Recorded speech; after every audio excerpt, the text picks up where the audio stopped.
Do clothes maketh a man, or woman for that matter? How might fabric and fashion allow us to speak about ourselves and the way that we want to be seen? The writer and cultural critic Sarat Maharaj once posed the question, "Textile art, who are you?"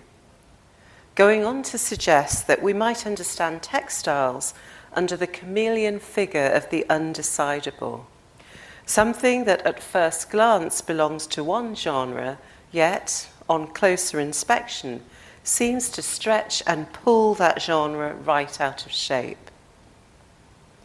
The topic of fabric alone is a rich one, encompassing a breadth of techniques, a myriad of cultural meanings, and the embodiment of countless stories. Together, fabric and fashion do more than cover the body. They can become means of self-expression. But fashion is also the way in which the unequal distribution of power in all societies is constructed, maintained, and experienced as legitimate. Whilst the converse is true, fabric and fashion can also be used to challenge and reaffirm one's position in society. And this is what I'd like to focus on today: the chameleon-like power of fabric and fashion to speak and to transform. There are, of course, accepted truths about this broader function of the two, whether in relation to cultures situated in the global north, here in the global north, or in the global south.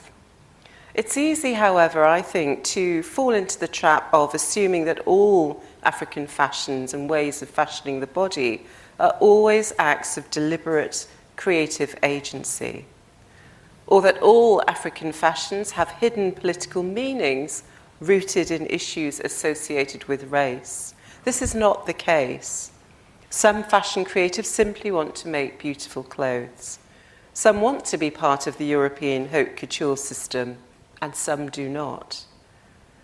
The contemporary African fashion scene is a complex one of contradictions, made more so by the uneasy relationship between fashion, culture, and race, surfacing from entangled histories of colonization and decolonization. Using objects in the V&A's Africa Fashion exhibition, this lecture explores how fabric and fashion carried meaning in the moment of independence and liberation, and still carries meaning today in the cutting-edge work of Africa's contemporary African fashion creatives Bubu Ogisi of Imasigo, Tebe Magugu, and Artsy Ifrash of Maison Artsy. During decades of colonial rule, we as African people and our creative expressions were represented as subhuman, something other than civilized by the European colonizing forces. Nevertheless, Europe's civilizing mission failed to halt cultural production underpinned by local sensibilities, including creative expression through fashioning the body. In these post-colonial moments of shifting power dynamics, cultural identities were refashioned out of the strategic and subconscious interweaving of cultures and performed through the manipulation of dress. The fashions of the day both set and kept pace with the rhythms of freshly independent lives. The body became a site of transformation and representation, a primary tool in the performances through which modernity was conceived, constructed, and challenged in Africa. The idea that fashion might be a self-defining art form became a reality once more. The fashions worn allowed us to show ourselves to the world as we knew ourselves to be, as individuals with diverse beliefs, values, styles, and identity. Ghana had become the first West African country to gain independence from Britain, its former colonizer, in 1957. Morocco and Tunisia in the north had gained independence from France 4 years earlier. By 1960, there was no turning back. over 17 countries rid themselves of colonial rule, and a new sense of pride in being black and African was expressed through myriad art forms that culminated in the Cultural Renaissance. This unmistakable zest for life, the groundswell of creativity, coupled with economic and political will, provided the perfect context for the building of a modern fashion industry. Hero name designers like Chris Sadu on the screen, primarily known for putting Bogolan Finny or Malian mudcloth onto international catwalks, and Fola Sade Thomas Farm, known for revalorizing Nigerian weaving techniques, emerged in this post-independence era. The wearing of traditional fabrics became a political act, as did the making of them on the continent as opposed to overseas. You see, independence saw production relocating to the continent when African competitors established their own rival businesses. Take the case of print cloth, for example, known as Ankara, African print, Dutch wax. Print cloth has been fashionable in West and East Africa since the late 19th century. Its history is bound up with the kidnapping and enslavement of Africans. Its production is inextricably linked to empire building and colonization by Europeans. In 1846, when factory-produced imitation batik failed to sell in the Dutch East Indies, or Indonesia today, because of the crackle effect, it was marketed in West Africa instead, where over time print cloth gained cultural resignification. The crackle effect, seen as an imperfection by Indonesians, was seen as a desirable feature as it made each cloth unique. By the late 1800s, European manufacturers actively sought out West African tastes, often working alongside women traders to maximize the market potential of print cloth. Brown Fleming Limited exported cloth to the British-controlled West African territories from the late 1880s to 1912. Scottish trader Ebenezer Brown Fleming, through a network of contacts, including the Gold Coast colony missionaries, gained an understanding about West African markets that would assist in securing his company's success. There was a desire for higher quality fabrics. There were culturally specific tastes and aesthetic preferences.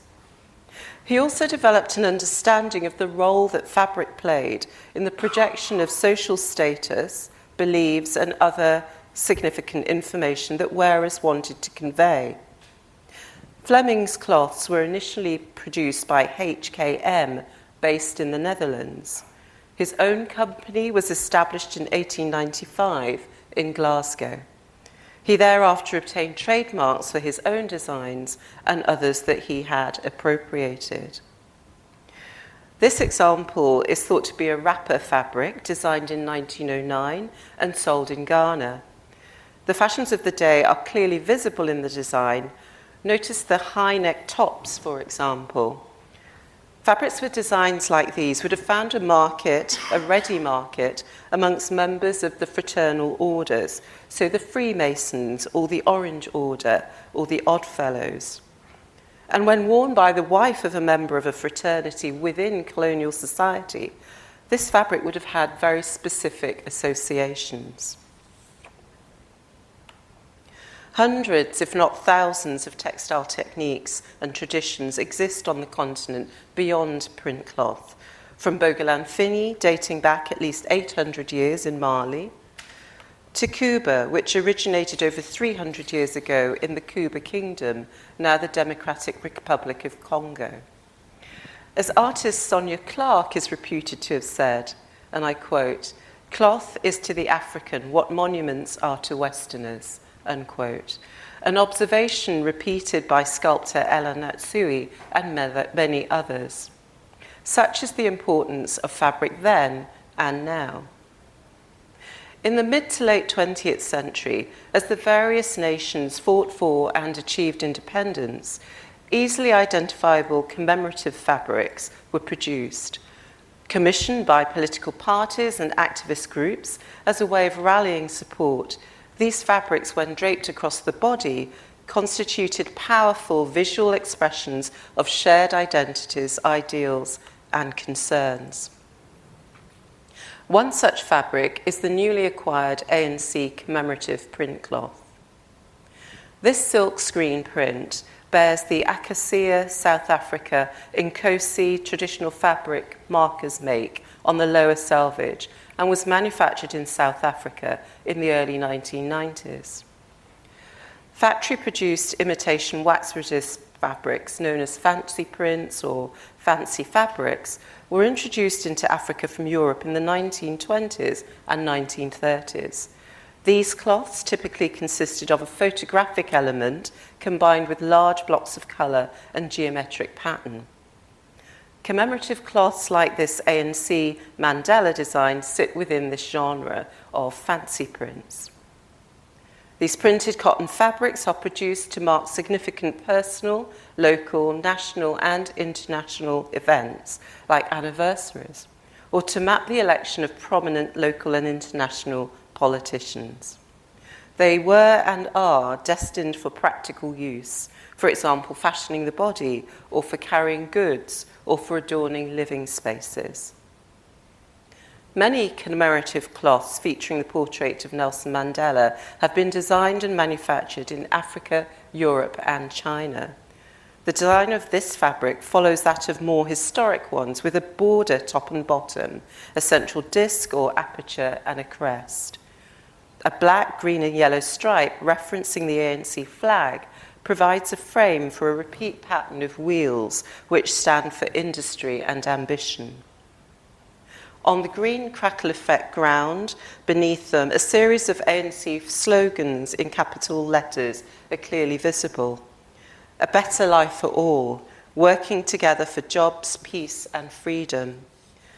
The ANC logo, consisting of a shield with a right hand holding the party's flag flying from a spear and a pair of wheels, appear either side the central portrait of Mandela.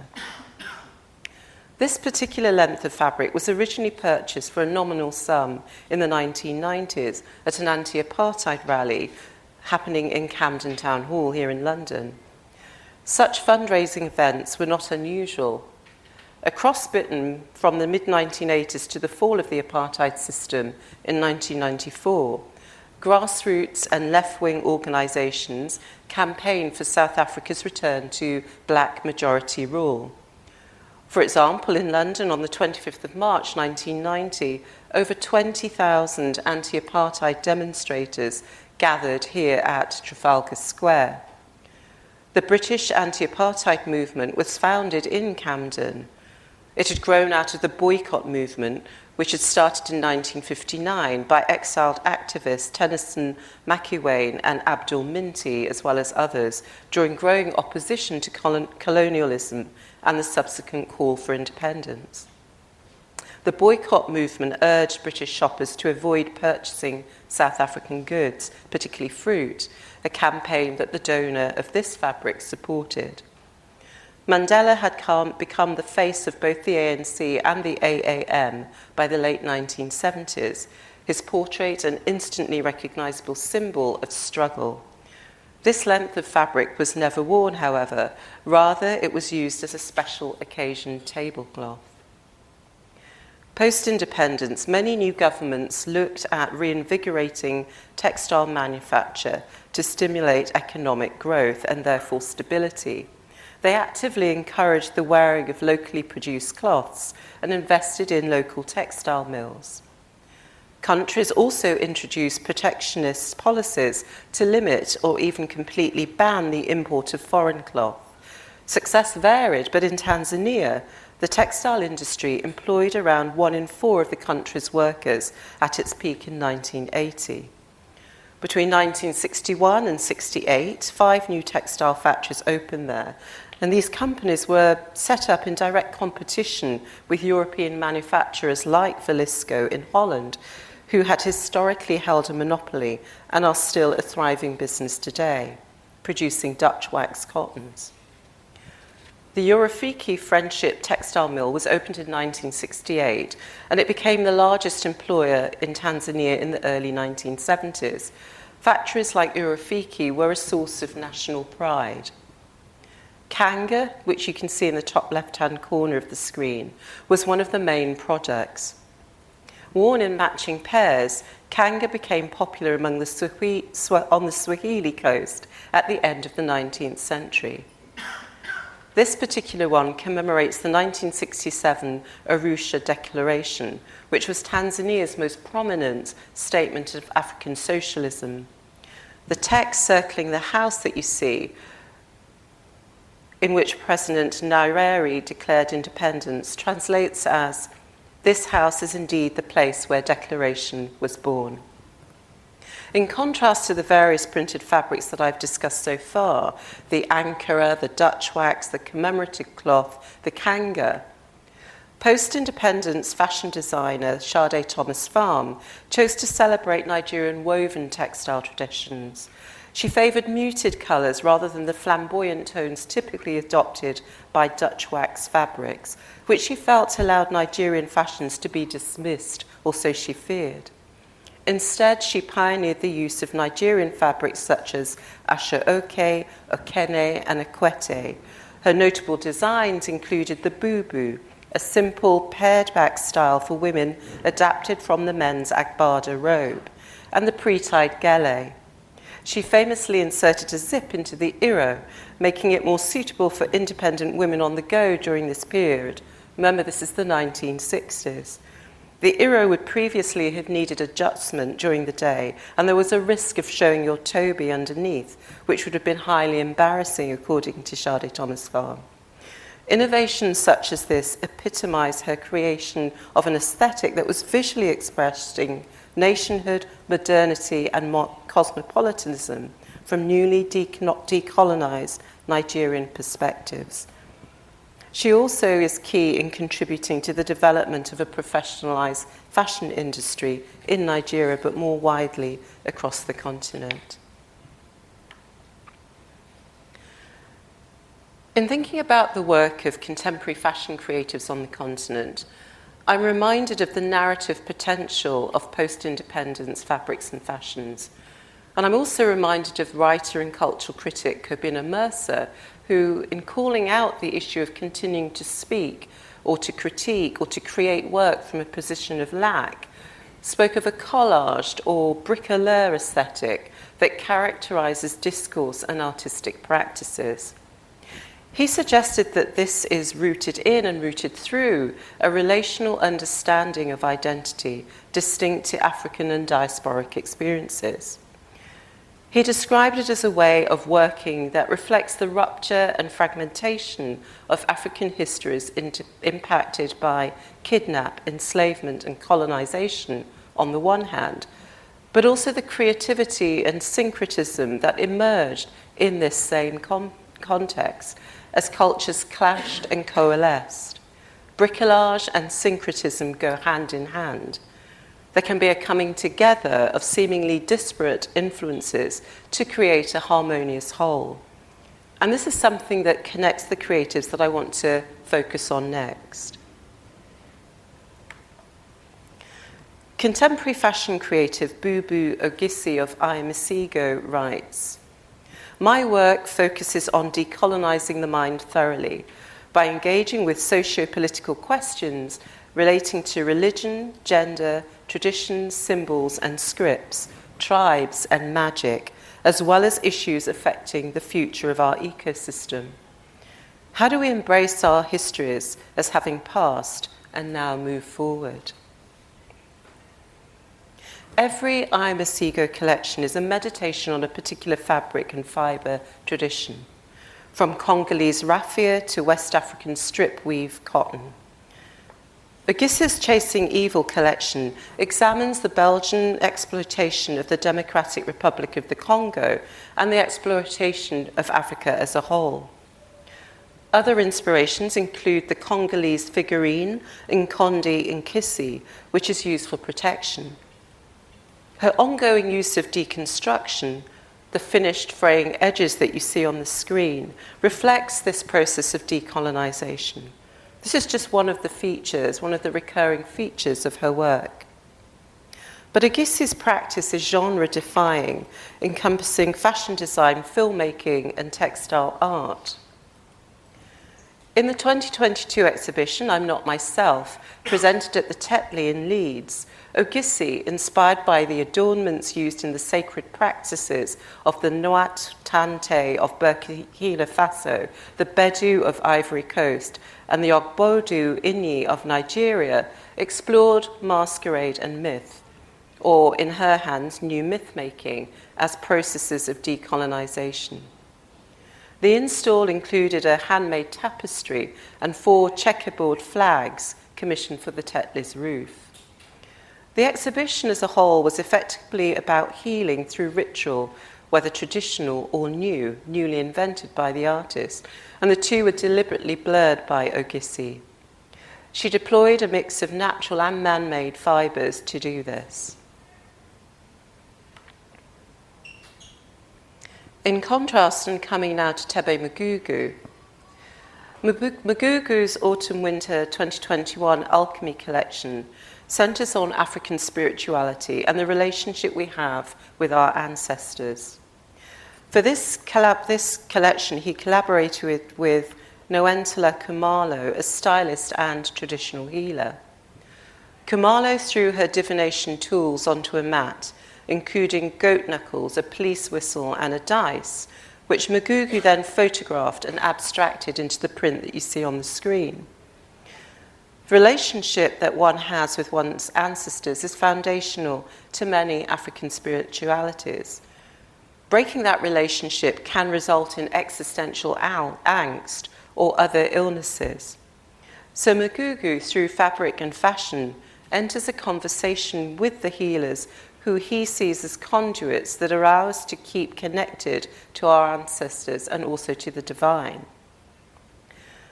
But Mugugu's practice also defies pigeonholes. He creates a magazine, for example, as well as his seasonal collections. The Alchemy collection was also accompanied by a film, The Ultimate Midnight Angels, written and directed by Kristen Lee Moolman, that explored the same themes that Mugugu explored through his collection, but she did so through the story of a love affair between 2 members of rivaling tribes. Moolman creates new mythologies, new intersectional heroes, reimagining and rewriting their own stories and histories, their own realities outside of perpetual victimhood. Now to Artsy Ifrash of Maison Artsy. He similarly references plural spiritualities in the commission A Dialogue Between Cultures. This piece I feel is gloriously countercultural in the emphasis on spirituality, alongside a will to find a common humanity between people expressed by the artist. And it's made from organza, it's covered in a hand embroidery in a cotton fibre, it's also scattered with plastic sequins. Ifrash's avant-garde pieces are usually saturated with historical references drawn from many global cultures. They typically blend decorative antique textiles, 19th century dress, and vintage finds, to which he applies local craft techniques, working in collaboration with expert artisans. There's always something nostalgic yet futuristic, something playful but also political about his slow fashion creations. A Dialogue Between Cultures consists of an oversized organza trench coat, a visual signifier of Britishness according to Ifrash. But this is transformed into a burqa, a garment associated with women of the Muslim faith. The burqa is usually used to cover, to hide. Here in this form, in organza, it forces the viewer not only to look inside the piece, but also to look inside themselves. The exterior of the garment is embroidered with an outline drawing of the hands of Hamza or Fatima, which symbolizes faith or fate. They're said to ward off bad luck in Arab cultures. The mask covering the face honours multiple African masking traditions. The neutral beige colour echoes that of a classic trench coat, but to the artist it's also the colour of nudity, which he sees as a symbol of purity. Ifrash artfully makes a timely statement about cross-cultural exchange and unity in spite of difference, visually referencing 21st century multiculturalism through this piece, which was created in direct response to the Africa Fashion exhibition. In conclusion, then, there's a kind of coming together of place, identity, and history in Ogisi, Magugu, and Ifrash's work. Their strategic deployment of fashion and fabric to tell stories at an individual and communal level, and to comment on today's urgent issues, is a reminder of the use of fabric in the moment of African independence. It's also a reminder that self-fashioning can be a transformational act, a masquerade that realigns a sense of self, facilitating the decolonization of one's mind. One can achieve a freedom from society's confounding constraints based on negative readings of racial, cultural, and gendered difference. The strategic fashioning of the body can become a political act. Fabrics and fashions chosen with discernment can be integral to memory work and self-making, and I'm referencing the writer Toni Morrison here. However, because of the nature of everyday racism, any such freedoms are temporary. The threat of falling through a metaphorical trapdoor, of being battered down by metaphorical tom-toms, is ever present. The fabrics and fashions under discussion do not offer neat solutions. That's not what the creators are trying to do. It's not what they're seeking to do. It is easy to fall into the trap of assuming that all African fashions are always deliberate acts of creative agency, or that they all have hidden meanings rooted in issues associated with race.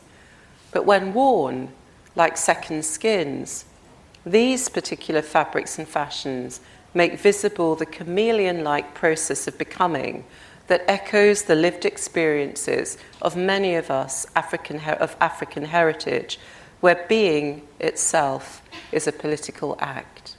Thank you. I've got a question here. Can you tell us a little bit more about the actual logistics of setting up the exhibition? Did you need mannequins of different shapes and sizes, since some items were borrowed from real wearers? I think the whole process of working on Africa Fashion, part of the story was wanting to give people a glimpse of the diversity of the continent. So we have over 22 of the 54 African countries represented. We wanted to say to people that, yes, it's a diverse continent with diverse works coming from it, created by diverse people. So the mannequin development was started 2 years ago when we started the project.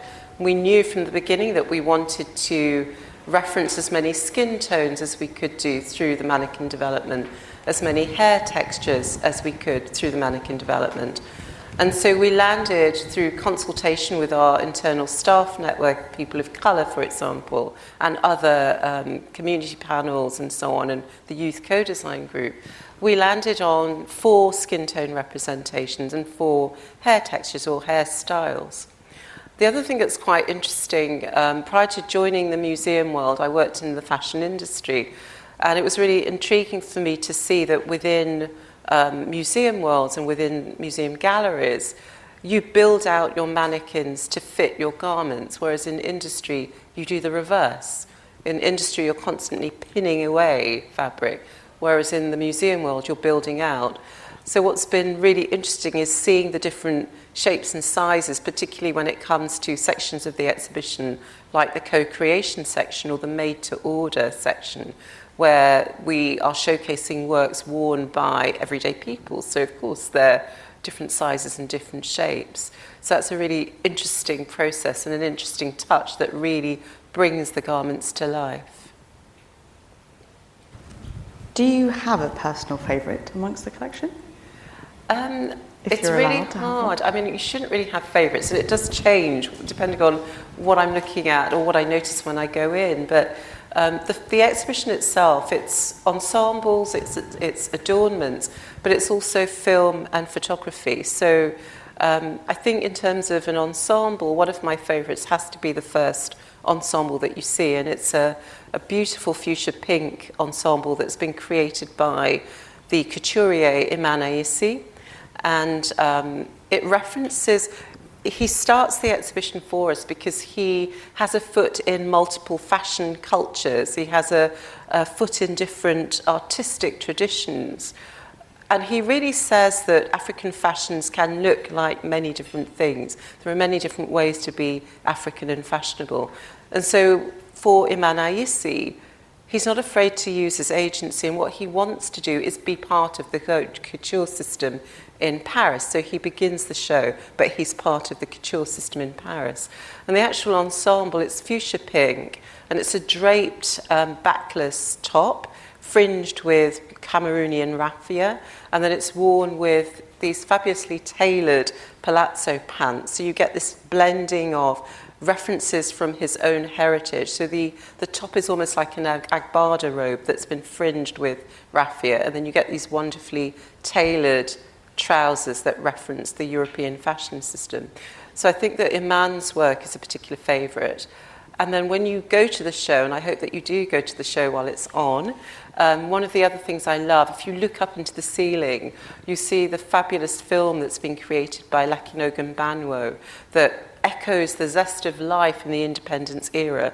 But in that film, you have 9 models wearing 9 outfits from various designers, mixing and matching and styling up different outfits, captures that zest for life that we saw in the independence moment, but that we see, that unbounded creative energy that we see in the contemporary fashion scene. And it puts those together to showcase a film that's about fashion and movement, because you can't really speak about African fashions without thinking of movement and gesture and those things coming together to create a really distinctive style. So if you do go to the show, remember to look up and you'll see these wonderful films by Lakinogan Banwo with 9 models and friends dancing and styling and strutting their stuff in their best outfits.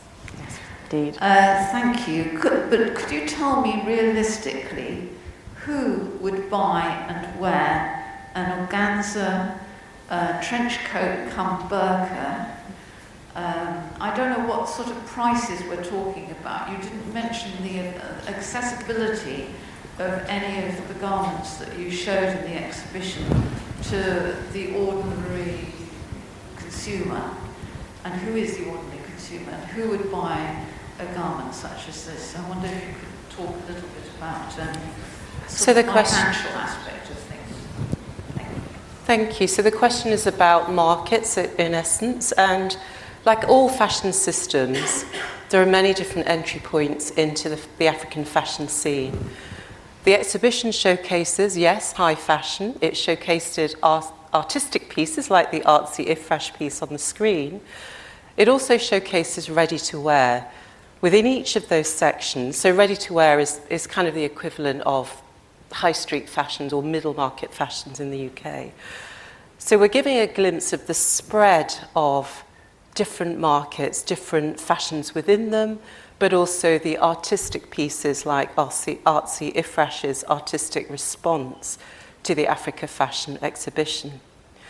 Within co-creation, for example, if we just take one section of the exhibition, there's diversity within that. So within that section of made to order or co-creation, we have a garment that's literally been made by a corner tailor in Kenya from scraps of fabric. So at a nominal cost, the fabric was free to the person that designed the outfit, and she took those pieces to a corner tailor to have her outfit made. And that's shown alongside bespoke pieces made by the tailor, Maya Tafo, which can be, it's menswear, which can be ordered via WhatsApp, but it's a dinner suit on the one hand, and it's an agbada robe on the other. The third piece in that section is couture. So I think you can see a glimpse now of what I'm saying about the exhibition. It shows a variety So within that same section you have couture, which is made to order high fashion. So the exhibition shows the gamut really of the African fashion scene, and it's no different from the fashion scene here, where there are things that are affordable depending on whatever you have in your purse at the time. Hello. I'd like to know what could be the future of the future for African fashion. Could you expand on that? What do you mean by the future of African fashion? With such an exhibition, I suppose that, African fashion is becoming more accessible in many ways. And in your opinion, what could be the next step? Would it be African fashion becoming mainstream in a way? Seeing more customers buying African designers? That's another possibility. Sure. I mean, I think that's why the exhibition is being staged now, because what we've been seeing over the last few years is the impact that many of the designers in the show are having on the global fashion scene. They're innovative in terms of their aesthetics, but also in terms of their ways of working. So sustainability, for example, is ground zero for the designers in the show.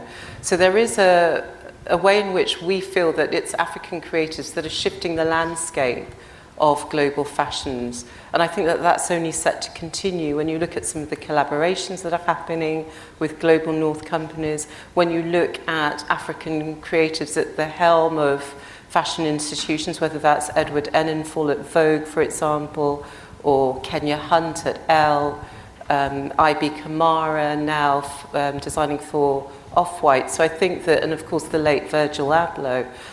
But I think the other thing to just, on the back of the previous question, one of the things that we don't often realise is that African heritage designers are already working across the globe, and these are the designers that are not necessarily name designers, but they're working for brands that we all know. We all know, we love or hate them, but we all know them. And so I feel that will just continue, that impact, and that innovation will continue, and I think it will shift the way that global fashions operate as well as look. Thank you very much. I had a related question. You mentioned in your lecture that in the period of decolonization that there was a onshoring of the production of fabric and of fashion. I just wondered what the trends are in that regard, and whether the production, and particularly ready-to-wear, has been able to be sustained locally and nationally, or whether it is just subject to such difficult competing forces from the global fashion industry. I think that's a really great question, because I think through the conversations that we've had with the designers that are in the show, there's absolutely a desire to, I think I accidentally went backwards there on the screen. I think there's a desire to produce on the continent, but that's not necessarily always possible. So I think in terms of the future of fashion, I think those two questions are related. So it'll be interesting to see how that develops and whether people will eventually have to produce offshore. But at the moment, what's really interesting is the way in which people are making in Africa. There's a real desire to do that, but there's a lovely combination between factory production, but maybe local hand finishing, for example. So there's an agility about the businesses. In terms of sustainability, there are brands like Tongaro, who I didn't show their work, but they use ends of line, so ends of rolls, leftover fabrics, so that they don't do seasonal collections as such. So there is a kind of emphasis on conscious fashion. So when the production run ends, it ends, and that's it, they move on. So I think those sorts of business models allow for people to make on the continent. And I think it's those kinds of business models that I would hope would have an impact on fashions globally, because it is a more sustainable, conscious way of working. Hi, my name is Dina, and I'm a student from Mulberry School for Girls. I really enjoyed your lecture, and I'm interested in understanding why colonial values appear to influence what fashion is worth, and why do you think these narratives persist? That's a big question. So colonial values impacting what people wear, I think that is just the way it's not just colonial values that impact what people wear. I think any historical and political context will impact what people wear. If you think about the miniskirt, the miniskirt emerged, particularly in the global north, in that moment of women's liberation, for example. You get designers like Courrèges using the new technologies in terms of fabrics in the 60s. So fashion always emerges out of the context that it's born in, that historical moment, that it's historical and political moment that it's born from. I think it is a fact that traces of colonization will always exist. They exist in people. We're here because Britain was over there, for example. So those traces are always there. But what I'm interested in, as I said in the lecture, yes, those, our colonial histories created fracturing on all sides and fragmentation on all sides. But it was also, if you think about creolization moving to the Caribbean now, it's a space of creativity and it's a space of possibility as cultures clash and coalesce and create something new. And that's what I meant by syncretism, I think I mentioned. But those traces of colonization will always be there, really, because it's in all of our histories. All of our histories are bound up with that. It's not something that one can escape from. It's there. I was drinking a cup of coffee earlier. It's there in everyday life, isn't it? The banana that you grab for your breakfast, the coffee that you have throughout the day, the sugar in your tea. These histories are there in everyday life. The fabrics that we wear. Thank you. I've got one online here. If African fashion becomes more mainstream, do you think it would affect authenticity and the culture it represents? Will it affect authenticity or the culture it represents? All cultural expressions, I should say, are always in flux. No cultures are static. No identities are static. So everything constantly changes. So I always struggle with this idea of authenticity, because what do we mean when we speak about authenticity if nothing is static? So I find that quite a tricky question to answer. And it's not because I'm dodging the question, it's more because I question the very concept of authenticity. I've got another one on the exhibition specifically. Were there any specific pieces of fabrics, cloths, or patterns you had to leave out of the exhibition? Or maybe weren't able to include on this particular one? There were lots of things that we just couldn't include. We're in a very small space. It's 54 countries. You're never going to include everything. So it was always a case of trying to give our audiences a glimpse of the glamour and the politics of the fashion scene then and now. And within that glimpse to show something that is as diverse as possible. So along the way there were many people that perhaps we couldn't include, many works we couldn't include. But the exciting thing for us about the exhibition is that it's the starting point. As a museum, we're absolutely committed to increasing our focus, consciously increasing our focus on African creativity. And that means continuing to acquire pieces that come into the collection, that can be researched, that can be seen by members of the public, that can be included in future exhibitions. So whilst this particular exhibition has now opened and it's on until next April, our job of extending our holdings to properly and consciously celebrate African creativity, that job continues. So those things that perhaps we couldn't include, we're now looking to build relationships with those designers and to, together with those designers and makers, think about additional pieces for our collection and how those might be presented and shared with our audiences. I've got another one. It's a little bit long, so be patient with me. You spoke about the traditional fabrics becoming a political act during the African independence. Would you say that this is still the case? How impactful is African fashion in Africa still, especially with the infiltration of second-hand clothing? I think it really depends on the wearer, and I think particularly in the context of the conversation around the flooding of Africa with second-hand goods from the global north. This is something that we look at in the Africa Fashion book. Actually, the book is more than an exhibition catalogue. It sort of stands as its own publication. So the last section of the book speaks to many of these issues, like the flooding of Africa with second-hand goods, like what is the future of African fashions, to speak to the question that we had earlier. And I really think it does depend on the individual wearer. So there are people, you know, the photographer Trevor Sturman, for example, who consciously wears Agbada robes or traditional textiles. And for him, it is a political act, or it's a statement. It's a statement about who he is and the importance of keeping those textile traditions alive.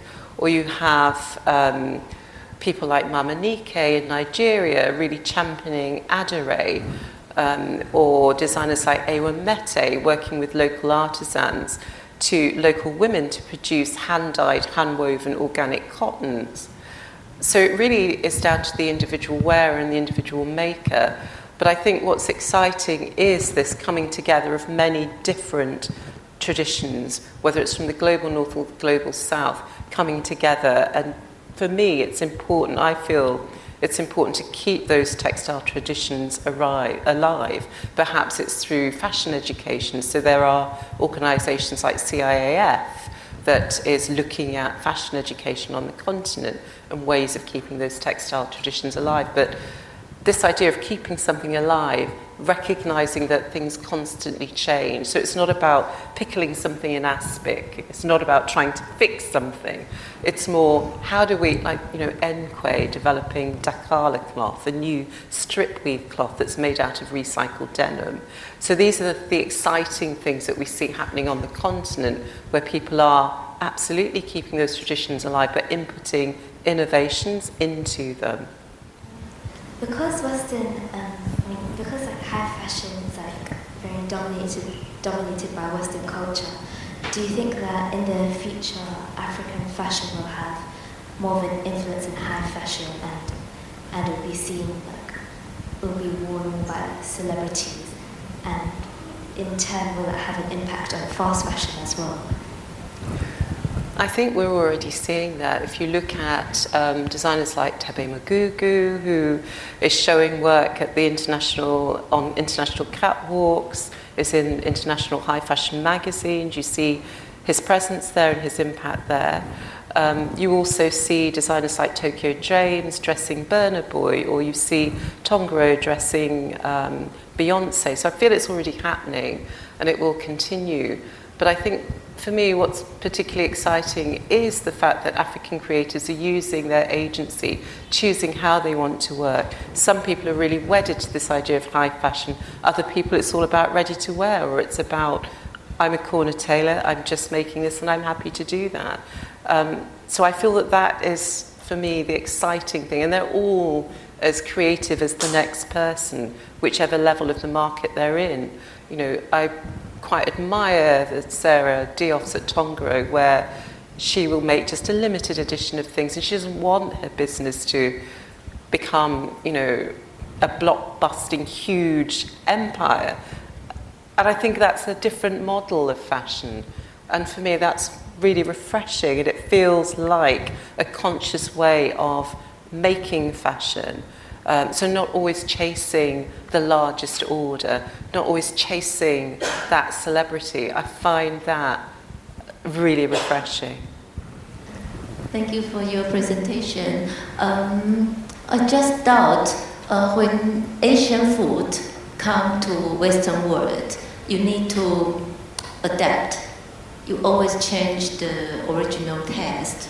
So maybe the fashion was so much influenced by the market here. Maybe the market here is different from your back home. How does it, if I compare this way, can you still say it's political? Well, I think what's interesting, particularly with the designers, the creators that are in Africa fashion, is time and again in each conversation there was a sense in which this group of creators are charting their own course. Yes, they need to make a living, but they're really not interested in comparing themselves to global north designers. They're really not interested in contorting their aesthetics to fit the global north markets.